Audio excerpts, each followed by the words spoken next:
உங்களுக்கும் நல்லா தெரியும், அந்த பகுதியில் குடியிருக்கிற மக்களுக்கும் மிக நன்றாக தெரியும். வெண்ணமலை கோயில் நில பிரச்சனை என்பது கடந்த அதிமுக ஆட்சியில் உருவான ஒன்று. அதிமுக ஆட்சியில் பொறுப்பில் இருந்தவர்களால் போடப்பட்ட வழக்கு அந்த வழக்கு.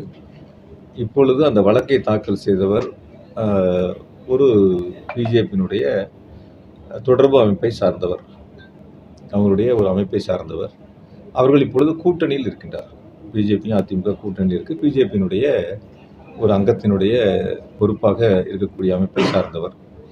கடந்த அதிமுக ஆட்சியில் நீதிமன்றத்தில் அப்பொழுது இருந்த அதிகாரிகள் அந்த வழக்கு சம்பந்தமான ஆவணங்களை தாக்கல் செய்துகின்ற பொழுது முறையாக ஆவணங்களை தாக்கல் செய்யாமல் முழுமையாக அது கோயில் நிலம் என்ற பெயரிலேயே இந்த இடங்கள் எல்லாம் கோயிலுக்கு சொந்தமான இடங்கள் என்று ஒரு தவறான ஆவணங்களை நீதிமன்றத்தில் தாக்கல் செய்து விட்டார்கள்.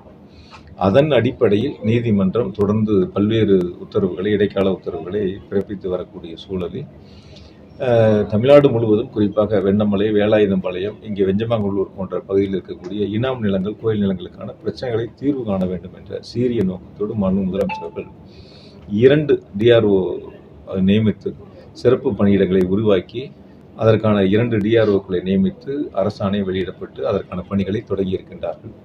ஆனால் அதிமுக யார் தவறு செய்தார்களோ, யார் இந்த பிரச்சனைக்கு காரணமாக இருந்தார்களோ, யார் அப்பொழுது இந்த பிரச்சனையை தீர்க்க முடியாமல் திணறிக்கொண்டு இந்த பிரச்சனைகளில் பின்னோக்கி போனார்களோ அவர்கள் இப்பொழுது நாங்கள் வந்தால் தீர்த்து கொடுப்போம் என்ற ஒரு தவறான கருத்தை மக்களிடத்தில் எடுத்து செல்கின்றார்கள். மக்கள் அதை நம்ப மாட்டார்கள், ஒருபோதும் ஏற்றுக்கொள்ள. அதாவது திருடனவன் திருடி முடிச்சுட்டு திருட வரான்னு ஓடுவானா, அது மாதிரி தப்பு செஞ்சவன் இப்போ நாங்கள் வந்தால் தீர்த்து வைக்கிறோங்கிறது ஒரு நகைச்சுவையாக இருக்கக்கூடிய சூழல்.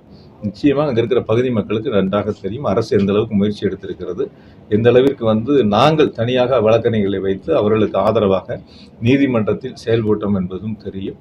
ஆகையால் தவறான ஆவணங்களை தாக்கல் செய்ததனுடைய விளைவு இன்று இந்த அளவிற்கு நிற்கிறது. அதை தீர்க்கக்கூடிய அரசு திமுக அரசு. வருமான வரித்துறை தேர்தல் காலம், யாராவது புகார் பண்ணால் வருமான வரித்துறை வருவது இயற்கை. அந்த வகையில் யாராவது புகார் சொல்லியிருக்கலாம், அது வரக்கூடிய சூழலாக இருந்திருக்கலாம். தேர்தல் முடிவிட்டு பொறுத்திருந்து பார்ப்போம். புகார் அடிப்படையில் வந்தாங்களா இல்லது வேறு ஏதேனும் சூழ்நிலையில் வந்தாங்களான்னு தேர்தல் முடிஞ்சு பொறுத்திருந்து பார்ப்போம். இல்லை சார், அதாவது சார் ஒரு விஷயங்கள், நீங்கள் எண்ணிக்கை கூடுதுங்கிறது நமக்கு எந்த அளவுக்கு எண்ணிக்கை கூடுது, வட மாநிலங்களில் எந்த அளவுக்கு எண்ணிக்கை கூடுதுங்கிறது ரெண்டையும் நீங்கள் ஒப்பிட்டு பார்க்கணும். ரெண்டையும் ஒரு பாத்திரத்தில் சாப்பாடு இருக்குது, உங்களுக்கு 1 கரண்டி எடுத்து வைக்கிறாங்க, இன்னொருத்தருக்கு 10 கரண்டி எடுத்து வைக்கிறாங்க. இப்போ 2 பேர்த்துக்கு பசி என்ன இருக்குது, 2 பேர்த்துக்கு தேவை என்ன இருக்குங்கிறது சமமாக பிரித்து கொடுக்கணும். உங்களுக்கு என்ன ஏற்றுறீங்களோ அதை ஏற்றணும். மக்கள் தொகை கட்டுப்பாட்டில் மிக சிறப்பாக செயல்பட்ட மாநிலத்தில் தமிழ்நாடு. அதுக்கு தண்டனையான்னு கேட்குறேன், தண்டனையான்னு கேட்குறேன். அதே எங்கள் முதலமைச்சர் கேட்குறாங்க, அதுக்கான தண்டனையாது.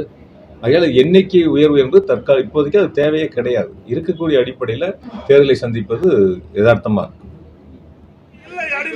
அடிமை இல்லை, அடிமை இல்லை, அடிமை இல்லை, அடிமை இல்லை, அடிமை இல்லை, அடிமை இல்லை. டெல்லியின் ஆதிக்கத்துக்கு அடிபணிய நாங்கள் ஒன்றும் அதிமுக அடிமை இல்லை, நாங்கள் ஒன்றும் அதிமுக அடிமை இல்லை. சதி செய்யாதே, சதி செய்யாதே, சதி செய்யாதே, சதி செய்யாதே. தமிழ்நாட்டின் எண்ணிக்கை குறைக்க சதி செய்யாதே, குறைக்க சதி செய்யாதே, சதி செய்யாதே, சதி செய்யாதே, சதி செய்யாதே, சதி செய்யாதே. தென்னாட்டின் உரிமையை